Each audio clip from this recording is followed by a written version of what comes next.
ಶುಭೋದಯ ಫ್ರೆಂಡ್ಸ್, ಧ್ಯಾನಾಮೃತಕ್ಕೆ ನಿಮಗೆ ಸ್ವಾಗತ. ಇವತ್ತು ನಾವು ಒಂದು ಇಂಪಾರ್ಟೆಂಟ್ ವಿಷಯದ ಬಗ್ಗೆ ಚರ್ಚೆ ಮಾಡೋಣ. ನಮ್ಮ ಇಡೀ ಜೀವನದ ಇವತ್ತಿನ, ಭೂತಕಾಲದ ಹಾಗೂ ಭವಿಷ್ಯದ ಎಲ್ಲ ಆಗುಹೋಗುಗಳಿಗೆ ಮತ್ತು ಆ ಆಗುಹೋಗುಗಳಲ್ಲಿ ಒಂದು ವೇಳೆ ಏನಾದರೂ ಸೋಲು, ಹತಾಶೆ, ನೋವುಗಳಿದ್ರೆ ಅದಕ್ಕೆಲ್ಲ ಏನು ಕಾರಣ, ಇದನ್ನು ಹೇಗೆ ಸರಿಪಡಿಸ್ಕೊಳ್ಳೋದು ಅನ್ನೋದ್ರ ಕಡೆಗೆ ನಾವಿವತ್ತು ಗಮನ ವಹಿಸೋಣ. ಸೆಲ್ಫ್ ಲವ್ ಅನ್ನೋ ಪದವನ್ನು ನೀವೆಲ್ಲ ಕೇಳಿಯೇ ಇರ್ತೀರಿ. ಈ ಸೆಲ್ಫ್ ಲವ್ನ ಅರ್ಥ ಏನು, ಇದು ಪ್ರತಿಯೊಬ್ಬರಿಗೂ ಎಷ್ಟು ಮುಖ್ಯ, ಏಕೆ ಮುಖ್ಯ ಅನ್ನೋದನ್ನು ನಾವು ಯಾರು ಆಳವಾಗಿ ವಿಚಾರ ಮಾಡೇ ಇಲ್ಲ ಅಂತ ನನಗನ್ಸುತ್ತೆ. ನಾವೆಲ್ಲ ಒಂದು ಸೋಷಿಯಲ್ ಕಂಡೀಷನಲ್ಲಿ ಬೆಳೆದಿರ್ತೀವಿ.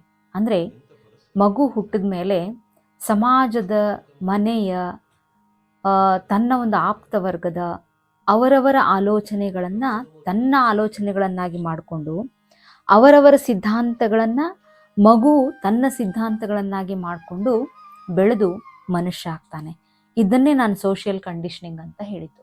ನಾವು ಎಷ್ಟೋ ಸರಿ ತಪ್ಪುಗಳನ್ನು ಅಥವಾ ಈ ಥರದ ನಿರ್ಧಾರಗಳನ್ನು ಸಮಾಜದ ವತಿಯಿಂದನೇ ಪಡೆದುಕೊಂಡಿರ್ತೀವಿ. ಅದನ್ನು ನಮ್ಮದೇ ನಿರ್ಧಾರ ಅಂತ ಒಪ್ಕೊಂಡಿರ್ತೀವಿ.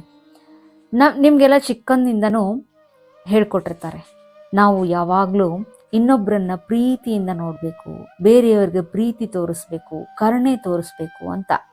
ಸೊ ಇದನ್ನು ಸಾಮಾನ್ಯವಾಗಿ ಸಮಾಜದ ಎಲ್ಲ ಸ್ತರಗಳಲ್ಲಿ ನಾವು ಕಲಿತಾನೆ ಬಂದಿರ್ತೀವಿ. ಆದರೆ ನಾವು ಆಂತರಿಕ ಪ್ರೇಮವನ್ನು ಅಥವಾ ನಮ್ಮನ್ನು ನಾವು ಗೌರವಿಸಿಕೊಳ್ಳೋದನ್ನು, ಪ್ರೇಮಿಸಿಕೊಳ್ಳೋದನ್ನು ಯಾರಾದರೂ ಇದುವರೆಗೂ ಹೇಳ್ಕೊಟ್ಟಿದ್ದಾರಾ? ಖಂಡಿತ ಇಲ್ಲ ಫ್ರೆಂಡ್ಸ್. ಆ ಥರದ ಒಂದು ಕಲ್ಪನೆ ಕೂಡ ತುಂಬ ಜನರಿಗಿರೋದಿಲ್ಲ. ಒಂದನ್ನೇ ಥಿಂಕ್ ಮಾಡಿ, ನಾವು ಬೇರೆಯವರನ್ನು ಪ್ರೀತಿಸಬೇಕು, ಇಡೀ ಜಗತ್ತಿಗೆ ಪ್ರೀತಿಯನ್ನು, ಪ್ರೇಮವನ್ನು ಹರಡಬೇಕು ಅನ್ನೋದು ಸತ್ಯವಾದ ಮಾತೆ. ಆದರೆ ಆಂತರಿಕವಾದ ಪ್ರೇಮವನ್ನು ನೀವು ಕಾಣದ ಹೊರತು ಬಾಹ್ಯವಾಗಿ ಹೇಗೆ ಪ್ರೇಮವನ್ನು ಹಂಚೋದಕ್ಕೆ ಸಾಧ್ಯ? ನಿಮ್ಮ ಕಪ್ಪು ತುಂಬಿದ್ರೆ ಮಾತ್ರ ಅದರಿಂದ ತುಂಬಿ ಹರಿಯುವಂತಹ ಪ್ರೇಮಧಾರೆಯನ್ನು ನೀವು ಜಗತ್ತಿಗೆ ಕೊಡೋದಕ್ಕೆ ಸಾಧ್ಯ. ಇದನ್ನ ನೀವು ಒಪ್ತೀರಿ ತಾನೆ? ಹಾಗಾದರೆ ಈ ಸ್ವಯಂ ಪ್ರೀತಿ, ನನ್ನನ್ನು ನಾನು ಪ್ರೀತಿಸಿಕೊಳ್ಳುವಂಥದ್ದು, ನನ್ನ ಬಗ್ಗೆ ನಾನು ಅಭಿಮಾನ ಇಟ್ಟುಕೊಳ್ಳುವಂಥದ್ದು, ಇದು ಸರಿಯಾ ತಪ್ಪಾ ಅನ್ನುವಂಥ ಜಿಜ್ಞಾಸೆ ಇವತ್ತಿಗೂ, ನಿನ್ನೆಗೂ, ನಾಳೆಗೂ ಇದ್ದೇ ಇರುತ್ತೆ. ಒಂದಂತೂ ಸತ್ಯ, ಸ್ವಯಂ ಪ್ರೀತಿ, ಸೆಲ್ಫ್ ಲವ್ ಅನ್ನೋದು ನಮ್ಮ ಒಂದು ಅಸ್ತಿತ್ವ, ನಮ್ಮ ಒಂದು ಗುರುತು ಏನಿದೆ ಅದಕ್ಕೆ ಪ್ರತಿಯಾಗಿ ನಾವು ಸಲ್ಲಿಸುವ ಕೃತಜ್ಞತೆ ಇದು. ಇದನ್ನು ನೆನ್ಪಿಟ್ಕೊಳ್ಳಿ ಫ್ರೆಂಡ್ಸ್. ಸ್ವಯಂ ಪ್ರೀತಿ ಒಂದು ಅಹಂಕಾರ ಅಲ್ಲ. ಸ್ವಯಂ ಪ್ರೀತಿ ಇನ್ನೇನೂ ಅಲ್ಲ, ನಾನೇ ಶ್ರೇಷ್ಠ ಅಂತ ಹೇಳ್ಕೊಳ್ಳುವಂಥದ್ದು ಅಲ್ಲ. ಇದು ನಮ್ಮಗಳಿಗಿರುವ ನಮ್ಮದೇ ಅಸ್ತಿತ್ವಕ್ಕೆ ನಾವು ಕೊಡುವಂತಹ ಒಂದು ಕೃತಜ್ಞತೆಯ ಭಾವ. ಸೊ ನಾವು ಎಷ್ಟೋ ಬಾರಿ ಈ ಒಂದು ಇನ್ಫೀರಿಯಾರಿಟಿ ಕಾಂಪ್ಲೆಕ್ಸ್, ಕೀಳರಿಮೆ ಅನ್ನೋ ಪದವನ್ನು ನೀವು ಕೇಳಿರ್ತೀರಿ. ಕೀಳರಿಮೆಯಿಂದ ನಾವು ಬಳಲ್ತಾ ಇರ್ತೀವಿ. ನಮ್ಮ ಬಗ್ಗೆನೇ ನಮಗೆ ತುಂಬ ಅಸಮಾಧಾನ, ನಮ್ಮ ಬಗ್ಗೆನೇ ಗೌರವ ಇಲ್ಲದೆ ಇರುವಂಥದ್ದು, ಹೀಗೆ ಇನ್ನೊಬ್ಬರಿಗೆ ಹೋಲಿಸಿಕೊಂಡು ನಮ್ಮ ಜೀವನವನ್ನು, ನಮ್ಮ ವ್ಯಕ್ತಿತ್ವವನ್ನು ಅಳೆಯುವಂಥದ್ದು, ಆಗೆಲ್ಲ ನಾವು ಅನುಭವಿಸುವಂತಹ ನೋವನ್ನು ಇನ್ಫೀರಿಯಾರಿಟಿ ಕಾಂಪ್ಲೆಕ್ಸ್ ಅಥವಾ ಕೀಳರಿಮೆ ಅಂತ ಕರೀತಾರೆ. ಸೊ ಈ ಕೀಳರಿಮೆ ಭಾವನೆ ಅಥವಾ ನಾನು ಯಾವಾಗಲೂ ಅಪರಾಧಿ, ದೋಷಿ ಅನ್ನುವಂಥದ್ದನ್ನು ನಮಗೆ ಬಿಂಬಿಸುತ್ತೆ. ಇಂತಹ ಒಂದು ಸ್ಥಿತಿಯಲ್ಲಿ ನಾವು ಬದುಕುತ್ತಿರುವುದಕ್ಕೆ ಕಾರಣ ಏನಪ್ಪ ಅಂದರೆ ನಮಗೆ ನಮ್ಮ ಮೇಲೆ ಪ್ರೀತಿನೇ ಇಲ್ಲದೆ ಇರುವಂಥದ್ದು. ಸೊ ಒಂದಂತೂ ಸತ್ಯ, ಸೆಲ್ಫ್ ಲವ್ ಅಹಂಕಾರ ಅಂತೂ ಅಲ್ಲ. ಸೊ ನಿಮ್ಮನ್ನು ನೀವು ಹೇಗಿದ್ದೀರಿ ಹಾಗೆ ಸ್ವೀಕರಿಸುವಂಥದ್ದೇ ಸೆಲ್ಫ್ ಲವ್, ಅದೇ ಆತ್ಮಪ್ರೇಮ. ಸತ್ಯ ಹೇಳಿ, ನಾವು ಹೇಗಿದ್ದೀವಿ ಆಂತರಿಕವಾಗಿ ಅನ್ನೋದು ನಮಗೆ ಬಿಟ್ಟರೆ ಮತ್ತೆ ಯಾರಿಗೆ ತಾನೇ ಗೊತ್ತಾಗೋದಕ್ಕೆ ಸಾಧ್ಯ? ಸಂಪೂರ್ಣವಾಗಿ ನಾವು ಯಾರು, ನಮ್ಮಲ್ಲಿರುವಂತಹ ಪ್ಲಸ್ ಏನು, ಮೈನಸ್ ಏನು, ಅದು ನಮಗೆ ಮಾತ್ರ ಕಂಪ್ಲೀಟ್ ಆಗಿ ಗೊತ್ತಿರುತ್ತೆ. ಹಾಗಾಗಿ ನಾವು ಹೇಗಿದ್ದೇವೋ ಹಾಗೆ ನಮ್ಮನ್ನೇ ಸ್ವೀಕರಿಸಿಕೊಳ್ಳೋದೇ ಸೆಲ್ಫ್ ಲವ್. ಸೆಲ್ಫ್ ಲವ್ ಏಕತೆಯ ಒಂದು ಆರಂಭ ಅಂತ ನಾನು ಹೇಳ್ತೀನಿ. ಹೌದು ಫ್ರೆಂಡ್ಸ್, ನಾನು ಹೇಗಿದ್ದೀನಿ, ಯಾವುದೇ ಕಂಡೀಷನ್ ಇಲ್ಲದೆ ನನ್ನನ್ನು ಸ್ವೀಕರಿಸಿದಾಗ ಮಾತ್ರ ನಾವೆಲ್ಲರನ್ನೂ ಸ್ವೀಕರಿಸೋದಕ್ಕೆ ಸಾಧ್ಯ. ಎಲ್ಲರನ್ನೂ ಸ್ವೀಕರಿಸದ ಹೊರತು ದುಃಖದಿಂದ ನಾವು ಹೊರಗೆ ಬರೋಕ್ಕೆ ಸಾಧ್ಯನೇ ಇಲ್ಲ. ಹಾಗಾಗಿ ನಾವು ಏಕತೆ, ಈ ಬ್ಲಿಸ್ ಅಂತ ಏನು ಕರಿತೀವಲ್ಲ, ಏಕತ್ವ ಅಂತ ಏನು ಕರಿತೀವಲ್ಲ, ಈ ಒಂದು ಉನ್ನತವಾದ ಹಂತವನ್ನು ಹೊಂದಬೇಕು ಅಂದರೆ ಅದರ ಬೇರಿರುವುದೇ ಈ ಸೆಲ್ಫ್ ಲವ್ನಲ್ಲಿ. ಸೊ ನೀವೆಲ್ಲ ಕೇಳಿರ್ತೀರಿ, ಇನ್ಯಾರೋ ನಮ್ಮ ಬಗ್ಗೆ ಕಮೆಂಟ್ ಮಾಡಿರ್ತಾರೆ, ಅದು ಕಾಂಪ್ಲಿಮೆಂಟೋ ಕಮೆಂಟೋ, ಆದರೆ ನಾವು ತಗೊಳ್ಳೋ ರೀತಿ ಮಾತ್ರ ಯಾವಾಗಲೂ ನೆಗೆಟಿವ್ ಆಗೇ ಇರುತ್ತೆ. ನೀನು ತುಂಬ ದಪ್ಪಗಿದೆಯಾ, ನೀನು ತುಂಬ ತೆಳ್ಳಗಿದೆಯಾ, ನೀನು ಕಪ್ಪಗಿದೆಯಾ, ನೀನು ಸುಂದರವಾಗಿಲ್ಲ, ನೀನು ಅವಳಷ್ಟು ಜಾಣೆ ಇಲ್ಲ. ಸೊ ಈ ಥರ ಯಾರ್ಯಾರೋ ಏನೇನೋ ಒಪಿನಿಯನ್ ಕೊಟ್ಬಿಟ್ಟಿರ್ತಾರೆ. ಅದನ್ನು 100% ನೀವು ನಂಬೇ ಬಿಟ್ಟಿರ್ತೀರಿ, ಅಥವಾ ನೀವು ಅದನ್ನು ಆಕ್ಸೆಪ್ಟ್ ಮಾಡೇ ಬಿಟ್ಟಿರ್ತೀರಿ.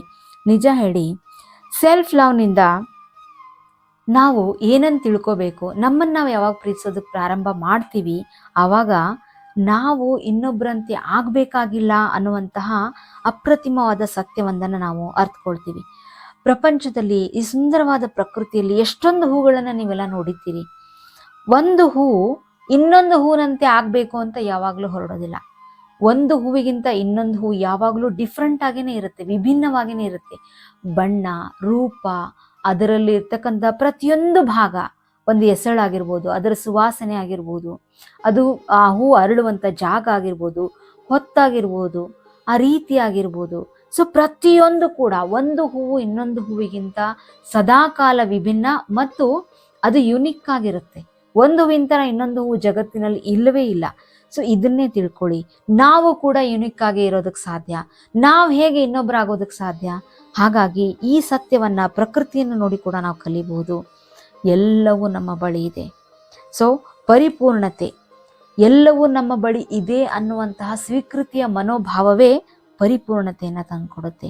ಯಾರು ನಾವು ಪರಿಪೂರ್ಣರು ಅಂತ ನಂಬ್ತಾರೋ ಅವರು ಜಗತ್ತನ್ನು ಅಟ್ರ್ಯಾಕ್ಟ್ ಮಾಡ್ತಾರೆ. ಸೊ ನೀವು ಒಂದ್ಸಲ ಥಿಂಕ್ ಮಾಡಿ, ಇನ್ಯಾರ್ದೋ ಮಾತಿನಿಂದಾಗಿರ್ಬೋದು, ನಿಮ್ಮದಲ್ಲದ ನಂಬಿಕೆಗಳಿಂದಾಗಿರ್ಬೋದು, ಸೊ ನಿಮ್ಮನ್ನೇ ನೀವು ಎಷ್ಟು ಬಾರಿ ಅವಮಾನಿಸಿದ್ದೀರಿ ಲೆಕ್ಕ ಹಾಕ್ಕೊಳ್ಳಿ. ನೀವು ನಿಮ್ಮನ್ನು ಎಷ್ಟು ಬಾರಿ ಅವಮಾನಿಸಿದ್ದೀರೋ ಅಷ್ಟು ಬಾರಿ ಆಂತರ್ಯದ ಭಗವಂತನನ್ನು ಅವಮಾನಿಸಿದ್ದೀರಿ. ಇದಂತೂ ನೀವು ವಿಚಾರ ಮಾಡಲೇಬೇಕು. ಸೊ ನಾವು ಯಾವಾಗ ನಮ್ಮನ್ನು ಪ್ರೀತಿಸೋದಕ್ಕೆ ಸಾಧ್ಯ? ಯಾಕೆ ನಾವು ನಮ್ಮನ್ನು ಪ್ರೀತಿಸಬೇಕು?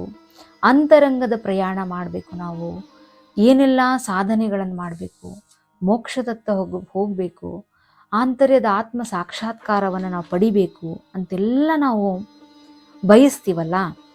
ಈ ನಕ್ಷತ್ರ, ವೃಕ್ಷ, ಬ್ರಹ್ಮಾಂಡ ಇದೆಲ್ಲದರಲ್ಲೂ ಅಡಗಿರುವ ಶಕ್ತಿ ನಿಮ್ಮೊಬ್ಬರೊಳಗೇನೆ ಇದೆ. ಸೊ ನಾವು ಒಂದು ತಪ್ಪನ್ನು ಮಾಡ್ತೀವಿ, ನಮ್ಮನ್ನು ನಾವು ಪ್ರೀತಿಸ್ಕೊಳ್ಳೋದಿಲ್ಲ, ಬದಲಾಗಿ ನಮ್ಮನ್ನು ಬೇರೆಯವರು ಪ್ರೀತಿಸಲಿ ಅಂತ ಬೆಟ್ಟದಷ್ಟು ಎಕ್ಸ್ಪೆಕ್ಟೇಷನ್ಸನ್ನು ಇಟ್ಕೊಳ್ತೀವಿ. ಸೊ ನಮ್ಮನ್ನು ನಾವು ಪ್ರೀತಿಸದ ಹೊರತು, ನನ್ನೊಳಗಿನ ನನ್ನನ್ನು ನಾನು ಸ್ವೀಕರಿಸದ ಹೊರತು ಜಗತ್ತಿನಲ್ಲಿರೋ ಯಾರೋ ಹೇಗೆ ನನ್ನನ್ನು ಪ್ರೀತಿಸೋದಕ್ಕೆ ಸಾಧ್ಯ? ಈ ಎಕ್ಸ್ಪೆಕ್ಟೇಷನ್ ಇಟ್ಕೊಳ್ಳೋದೇ ತಪ್ಪಲ್ವಾ? ಸೊ ತುಂಬಿದ ಕೊಡದಿಂದ ಮಾತ್ರ ನೀರು ಹೊರಗೆ ಚೆಲ್ಲುತ್ತೆ ಹೊರತು ಅರ್ಧ ಕೊಡದಿಂದ ಅಲ್ಲ. ಹಾಗಾಗಿ ಮೊದಲು ನಾವು ತುಂಬಿದ ಕೊಡವಾಗಬೇಕು. ಸ್ವಯಂ ಪ್ರೀತಿಯನ್ನು ಕಲಿತ ಮೇಲೆ ತಾನೇ ನಾವು ಜಗತ್ತನ್ನು ಪ್ರೀತಿಸೋದಕ್ಕೆ ಸಾಧ್ಯ. ನಮ್ಮನ್ನು ನಾವು ಪ್ರೀತಿಸ್ಕೊಂಡ ಮೇಲೆ ತಾನೇ ಜಗತ್ತು ನಮ್ಮನ್ನು ಪ್ರೀತಿಸೋದಕ್ಕೆ ಸಾಧ್ಯ. ಸೊ ಪ್ರೇಮ ಅಂದರೆ ಏನು, ಪ್ರೀತಿ ಅಂದರೆ ಏನು, ನಮ್ಮನ್ನು ನಾವು ಅರಿಯೋದು, ಸೆಲ್ಫ್ ತಿಳಿಯುವುದು ಅಥವಾ ಸೆಲ್ಫ್ ನೋವಿಂಗ್ ಅಂತ ಕರಿತೀವಿ. ಯಾರೋ ಒಬ್ಬರು ತಮ್ಮದೇ ಗಮನದಲ್ಲಿ ಏನೋ ಕೆಲಸ ಮಾಡ್ತಿರ್ತಾರೆ, ನೀವು ಹೋಗಿ ಅವರನ್ನು ಒಂಚೂರು ಸ್ಪರ್ಶ ಮಾಡ್ತೀರಿ, ಟಚ್ ಮಾಡ್ತೀರಿ ಅಂದ ತಕ್ಷಣ ಅವ್ರು ತಿರುಗಿ ನೋಡ್ತಾರೆ, ಹೌದಲ್ವಾ? ಇದು ಚಿಕ್ಕ ಮಗುವಿದ್ದಾಗಿಂದ ಪ್ರತಿಯೊಂದು ಜೀವಿಯಲ್ಲಿ ಇರತಕ್ಕಂತಹ ಪ್ರಚೋದನೆಗೆ ತಕ್ಕ ಪ್ರತಿಕ್ರಿಯೆ ಅನ್ನುವಂಥ ಸೈನ್ಸು. ನಮ್ಮಲ್ಲೂ ಒಂದು ಆಂತರ್ಯದ ಮಗು ಇದೆ. ಆ ಆಂತರ್ಯದ ಮಗುವಿಗೆ ನಾವು ಯಾವತ್ತೂ ಸ್ಪರ್ಶ ಮಾಡಿ ನಾನು ನಿನ್ನ ಜೊತೆ ಇದ್ದೀನಿ ಅಂತ ಹೇಳಿದ್ದೀವಾ? ಖಂಡಿತ ಇಲ್ಲ. ಸೊ ನಾನು ನಿನ್ನ ಜೊತೆ ಇದ್ದೀನಿ, ನಾನು ನಿನ್ನನ್ನು ಸ್ವೀಕರಿಸ್ತೀನಿ, ನೀನು ಈ ಥರದ ಭಾವನೆಯನ್ನು ನಾವು ಪ್ರತಿದಿನ ಇಟ್ಕೊಂಡಾಗ ನಾವು ಖಂಡಿತ ಬದಲಾಗ್ತೀವಿ. ನಾವು ಆತ್ಮ ಪ್ರೇಮವನ್ನು, ಸ್ವಯಂ ಪ್ರೀತಿಯನ್ನು ಹೊಂದಿದಾಗ ನಮಗೆ ನಾವು ರೆಸ್ಪೆಕ್ಟ್ ಕೊಡೋದಕ್ಕೆ ಶುರು ಮಾಡ್ತೀವಿ.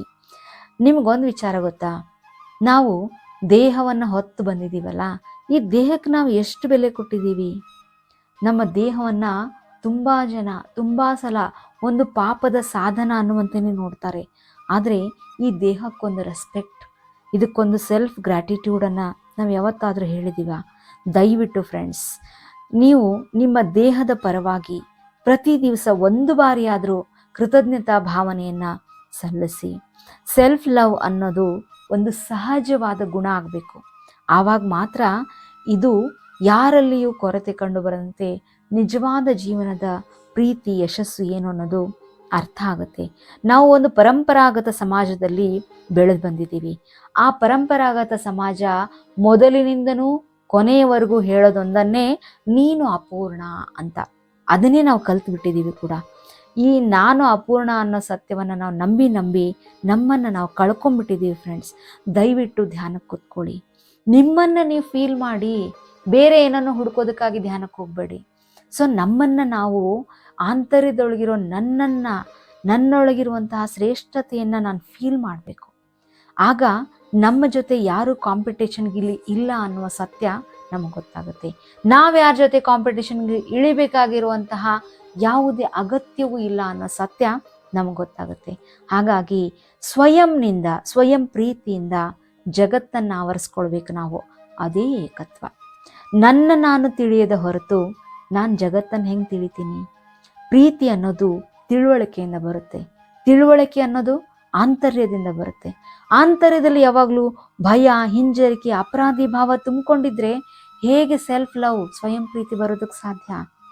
ನೀವು ಯಾವತ್ತಾದರೂ ಗಾಢವಾದ ಕತ್ತಲೆಯ ಒಳಗೆ ಹೋಗಿದ್ದೀರಾ? ಕೇವಲ ಸಿನಿಮಾ ಟಿವಿಗಳಲ್ಲಿ ಆ ಗಾಢವಾದ ಕತ್ತಲೆಯನ್ನು ನೋಡಿದ್ರೇ ಭಯ ಪಡ್ತೀವಿ ನಾವು. ಆದರೆ ಕತ್ತಲೆಯಲ್ಲಿಯ ಪ್ರಯಾಣ ಎಷ್ಟು ಕಷ್ಟ ಅಂತ ನಮ್ಮ ಭಾವನೆಯಲ್ಲಿ ಇದೆಯೋ ಅದು ಶುದ್ಧ ತಪ್ಪು.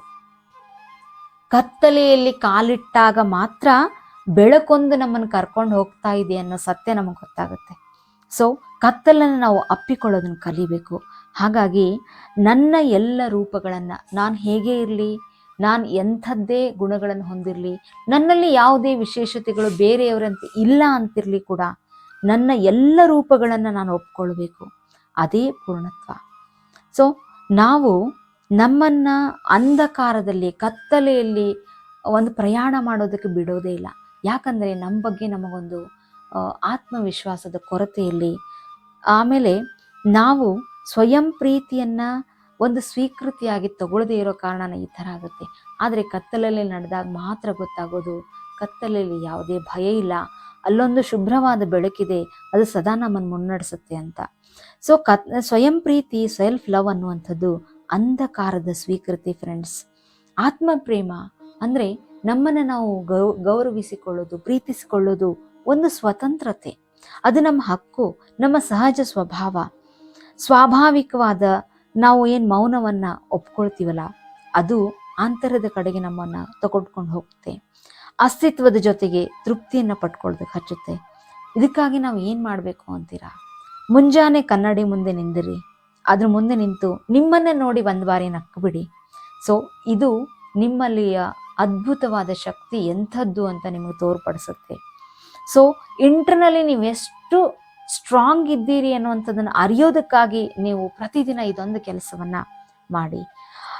ನಾವು ಒಂದು ವೇಳೆ ನಮ್ಮನ್ನು ನಾವು ಪ್ರೀತಿಸ್ಕೊಳ್ಳದೆ ಹೋದರೆ ಅದನ್ನು ಪಲಾಯನವಾದ ಅಂತ ನಾನು ಕರೆಯೋದಕ್ಕೆ ಇಷ್ಟಪಡ್ತೀನಿ. ಹೌದು, ನಮ್ಮ ಮೊದಲ ಸಂಬಂಧ ನಮ್ಮ ಜೊತೆಗೆ ಇರುತ್ತೆ. ಹಾಗೆಯೇ ನಮ್ಮ ಮೊದಲ ಜವಾಬ್ದಾರಿ ನಮ್ಮನ್ನು ನಾವು ನಿರ್ವಹಿಸೋದಾಗಿರುತ್ತೆ. ಹಾಗಾಗಿ ಫಸ್ಟ್ ನೀವು ಇನ್ನರ್ ಸೆಲ್ಫಿಗೆ ರೆಸ್ಪೆಕ್ಟ್ ಕೊಡಿ, ನಿಮ್ಮನ್ನು ನೀವು ಗೌರವಿಸಿಕೊಳ್ಳಿ. ಈ ಸುಂದರ ಈ ಒಂದು ಜಗತ್ತು, ಒಂದು ಸಂಸಾರ ಸುಂದರವಾಗಿ ಕಾಣಬೇಕು ಅಂತಂದರೆ ಅದು ಕೇವಲ ಸೆಲ್ಫ್ ಲವ್ನಿಂದ ಮಾತ್ರ ಸಾಧ್ಯ. ಪ್ರತಿಯೊಂದರಲ್ಲೂ ಕೂಡ ನಾವು ಎನರ್ಜಿಯನ್ನು ಸೇವ್ ಮಾಡ್ಕೊಳ್ಬೇಕು. ಆ ಎನರ್ಜಿ ತುಂಬ ಲಾಸ್ ಆಗ್ತಾ ಇರೋದು ಎಲ್ಲಿ ಗೊತ್ತಾ? ನಮ್ಮನ್ನು ನಾವು ಪ್ರೀತಿಸಿಕೊಳ್ಳದೇ ಇರೋದ್ರಿಂದ ನಮ್ಮ ಎಷ್ಟೊಂದು ಶಕ್ತಿ ಲಾಸ್ ಆಗ್ತಾ ಇದೆ. ಹಾಗಾಗಿ ನಿಮ್ಮನ್ನು ನೀವು ತಿಳಿದುಕೊಳ್ಳಿ. ನಿಮ್ಮನ್ನು ಬೇರೆಯವರು ಪ್ರೀತಿಸುವ ಅಗತ್ಯಕ್ಕಿಂತ ಮೊದಲು ನಿಮ್ಮನ್ನು ನೀವು ಪ್ರೀತಿಸುವ ಅಗತ್ಯ ತುಂಬ ಇದೆ. ಸೊ ನಾವು ಎಷ್ಟೊಂದು ಎಕ್ಸ್ಟರ್ನಲ್ ಅಪಿಯರೆನ್ಸ್, ಬಾಹ್ಯವಾದಂತಹ ಈ ಒಂದು ಬೆಲೆಗೆ, ಬಾಹ್ಯವಾದಂತಹ ಮಾತುಗಳಿಗೆ ಬೆಲೆ ಕೊಡ್ತೀವೋ, ಆಂತರ್ಯದ ಕೂಗೊಂದು ನಮಗಾಗಿ ಕಾಯ್ತಾ ಇದೆ. ಅದಕ್ಕೆ ನಾವು ಬೆಲೆ ಕೊಡೋದನ್ನ ಕಲಿಬೇಕು. ಸೊ ಪ್ರೀತಿ ಅನ್ನೋದು ಒಂದು ಕ್ರಿಯೆ ಅಲ್ಲ, ಅದು ಒಂದು ಸ್ಥಿತಿ. ಸ್ವಯಂ ಪ್ರೀತಿ ಉನ್ನತವಾದ ಸ್ಥಿತಿ. ನಾವು ಎಷ್ಟೊಂದು ಜನರನ್ನ ಕ್ಷಮಿಸಿ ನಾವು ನಮ್ಮ ಬದುಕನ್ನು ಸುಂದರಗೊಳಿಸ್ಕೊಳ್ಬೇಕು ಅನ್ನೋ ಸತ್ಯಗಳನ್ನ ತಿಳ್ಕೊಂಡಿದ್ದೀವಿ. ಆದರೆ ಸೆಲ್ಫ್ ಲವ್ ಅನ್ನೋದು ಏನು ಗೊತ್ತಾ? ಸೆಲ್ಫ್ ಲವ್ ಅನ್ನೋದು ನಮ್ಮನ್ನು ನಾವು ಕ್ಷಮಿಸಿಕೊಳ್ಳೋದು. ಕ್ಷಮೆ ಪ್ರೇಮದ ಸುಂದರವಾದ ರೂಪ ಫ್ರೆಂಡ್ಸ್. ಸತ್ಯ ಏನು ಅಂತಂದ್ರೆ, ಜನ ಸೆಲ್ಫ್ ಲವ್ನಿಂದ ತುಂಬಿದವರೇ. ತುಂಬ ಜನ ಜಗತ್ನಲ್ಲಿ ಸೆಲ್ಫ್ ಲವ್ನಿಂದ ತುಂಬಿದವರು ಇದ್ದಾರೆ. ಆದರೆ ನೀವು ಗಮನಿಸ್ಕೊಳ್ಳಿ, ಏನು ಅಂತಂದ್ರೆ ನಾವು ನಮ್ಮನ್ನ ಇತರರ ಹಾಗೆ ಟ್ರೀಟ್ ಮಾಡೋದೇ ಇಲ್ಲ. ನಾವು ನಮ್ಮನ್ನ ಬೇರೆಯವರಿಗಿಂತ ಕೆಳಮಟ್ಟದಲ್ಲಿ ಟ್ರೀಟ್ ಮಾಡೋದಕ್ಕೆ ಹೋಗ್ತೀವಿ. ಸೊ ನಮ್ಮಲ್ಲಿ ನಾವು ಬದಲಾವಣೆಯನ್ನ ತರದ ಹೊರತು ನೀವು ಯಾವುದೇ ತರದಂತಹ ಗುರಿಯನ್ನ ಆಂತರ್ಯದಿಂದ ಮುಟ್ಟೋದಕ್ಕೆ ಸಾಧ್ಯನೇ ಇಲ್ಲ. ಸೊ ನನ್ನ ದಾರಿ ನನ್ನ ಆಂತರ್ಯದ ಹೆಗ್ಗುರುತು, ಅದು ನಿಮ್ಮನ್ನ ನೀವು ಪ್ರೀತಿಸ್ಕೊಂಡಾಗ ಮಾತ್ರ ಸಿಗೋದಕ್ಕೆ ಸಾಧ್ಯ. ಹಾಗಾಗಿ ಫ್ರೆಂಡ್ಸ್, ಇವತ್ತು ಎಷ್ಟೊಂದು ಜನ ಖಿನ್ನತೆಯಿಂದ ಬಳಲ್ತಾ ಇದ್ದಾರೆ, ಎಷ್ಟೊಂದು ದೈಹಿಕ ಮಾನಸಿಕ ರೋಗಗಳಿಂದ ಬಳಲ್ತಾ ಇದ್ದಾರೆ. ಸಿಕ್ಕ ಅವಕಾಶಗಳನ್ನ, ಸಿಕ್ಕಂತಹ ಒಂದೇ ಒಂದು ಸುಂದರ ಬದುಕನ್ನ ಸರಿಯಾಗಿ ಅನುಭವಿಸುವ ರೀತಿಯನ್ನ ತಿಳಿದುಕೊಳ್ಳದೆ ಎಷ್ಟೊಂದು ಜನ ಸೋಲನ್ನು ಒಪ್ಕೊಳ್ತಾ ಇದ್ದಾರೆ. ಇದಕ್ಕೆಲ್ಲ ಕಾರಣ ಏನು ಅಂತಂತಂದ್ರೆ, ಅದಕ್ಕೆಲ್ಲ ಕಾರಣ ಸ್ವಯಂ ಪ್ರೀತಿಯ ಕೊರತೆ, ಸೆಲ್ಫ್ ಲವ್ನ ಕೊರತೆ. ಹಾಗಾಗಿ ನಾವು ನಮ್ಮನ್ನ ಪ್ರೀತಿಸ್ಕೊಳ್ಳೋದಕ್ಕೆ ಶುರು ಮಾಡಿದ್ರೆ ಸಾಕು, ಬದುಕಿನ 99.99 ಸಮಸ್ಯೆಗಳು ಸಾಲ್ವ್ ಆಗ್ಬಿಡುತ್ತೆ. ಜೊತೆಗೆ ಈ ಸ್ಪಿರಿಚುವಲ್ ಸಾಧನೆಗೆ ಇದು ತುಂಬಾನೇ ಹೆಲ್ಪ್ ಆಗುತ್ತೆ ಫ್ರೆಂಡ್ಸ್. ಹಾಗಾಗಿ ನಾನು ಕೂಡ ಒಂದು ನಿರ್ಧಾರವನ್ನ ಮಾಡಿದ್ದೀನಿ. ಏನು ಅಂತಂದ್ರೆ, ಪ್ರತಿ ತಿಂಗಳು 1ನೇ ತಾರೀಕಿಂದ 10ನೇ ತಾರೀಕಿನವರೆಗೆ ನಾನು ಝೂಮ್ನಲ್ಲಿ ಲೈವ್ ಸೆಷನ್ಸ್ ಅನ್ನ ತಗೊಳ್ಬೇಕು. ಸೊ ಅದರಲ್ಲಿ ಫಸ್ಟ್ ನಾನು ಆಯ್ಕೆ ಮಾಡ್ಕೊಂಡಿರುವಂತ ಟಾಪಿಕ್ ಸೆಲ್ಫ್ ಲವ್. ಸೆಲ್ಫ್ ಲವ್ನ ವಿರಾಟ ರೂಪವನ್ನ, ಅದರಿಂದ ಆಗಬಹುದಾದಂತಹ ಅದ್ಭುತವಾದ ಬದಲಾವಣೆಗಳು ಏನೇನು ಅನ್ನುವಂಥದ್ದನ್ನ ನಾವಲ್ಲಿ ಡಿಸ್ಕಸ್ ಮಾಡೋಣ. ಫ್ರೆಂಡ್ಸ್, ಈ ಒಂದು ಅವಕಾಶಕ್ಕಾಗಿ ತುಂಬಾ ಜನ ಬೇಡಿಕೆ ಇಟ್ಟಿದ್ರು. ಹಾಗಾಗಿ ಜನವರಿ 1 ಇಂದಾನೆ, ಹೊಸ ವರ್ಷದಿಂದಾನೇ 1ನೇ ತಾರೀಕಿಂದ 10ನೇ ತಾರೀಕಿನವರೆಗೂ ನಮ್ಮ ಝೂಮ್ ಸೆಷನ್ಸ್ ನಡೆಯುತ್ತೆ. ಇದರ ಡೀಟೇಲ್ಸ್ ಅನ್ನ ನಾನು ಮತ್ತೆ ಡಿಸ್ಕ್ರಿಪ್ಷನ್ ಅಲ್ಲಿ ಆದಷ್ಟು ಬೇಗ ಶೇರ್ ಮಾಡ್ತೀನಿ. ಹಾಗಾಗಿ ಸೆಲ್ಫ್ ಲವ್ನ ಕುರಿತಾಗಿ ಇದುವರೆಗೂ ಹೇಳಿದ ಸತ್ಯಗಳೆಲ್ಲ, ಇದು ನನ್ನ ಬದುಕಿನಲ್ಲಿ ನಾನು ಮಾಡ್ಕೊಂಡಂತಹ ಸ್ವಯಂ ಮೇಲಿನ, ನನ್ನ ಮೇಲಿನ ಎಕ್ಸ್ಪೆರಿಮೆಂಟ್ಸ್ ಹಾಗೂ ನಾನು ಕಂಡಂತಹ ಬದಲಾವಣೆಗಳ ಒಂದು ಅರ್ಥ. ಸೊ ಹಾಗಾಗಿ ಈ ವಿಷಯ ನಿಮಗೆ ಇಷ್ಟ ಆಗಿದ್ದಲ್ಲಿ ಖಂಡಿತವಾಗಿಯೂ ಈ ವಿಡಿಯೋವನ್ನ ನಿಮ್ಮ ಫ್ರೆಂಡ್ಸ್ ಮತ್ತು ರಿಲೇಟಿವ್ಸ್ಗೆ ಶೇರ್ ಮಾಡಿ ಫ್ರೆಂಡ್ಸ್. ಮತ್ತೆ ನಾವು ಇನ್ನೂ ಒಂದು ಉನ್ನತವಾದ ಹಂತಕ್ಕೆ ಹೋಗೋಣ. ಆ ಒಂದು ಡಿಸ್ಕಷನ್ ನಲ್ಲಿ ಹೆಚ್ಚು ಹೆಚ್ಚು ಜ್ಞಾನವನ್ನ ಪಡೆದುಕೊಳ್ಳೋಣ. ಕಲಿಕೆಯ ಉನ್ನತವಾದ ಹಂತ ಅನ್ನೋದು ನನ್ನ ಭಾವನೆ. ಇದರಲ್ಲಿ ನೀವು ನನಗೆ ಕೊಡ್ತಾ ಇರತಕ್ಕಂಥ ಈ ಅಭೂತಪೂರ್ವವಾದ ಸಪೋರ್ಟ್ಗೆ ನನ್ನದೊಂದು hats off friends. Thank you friends. ಶುಭ ದಿನ.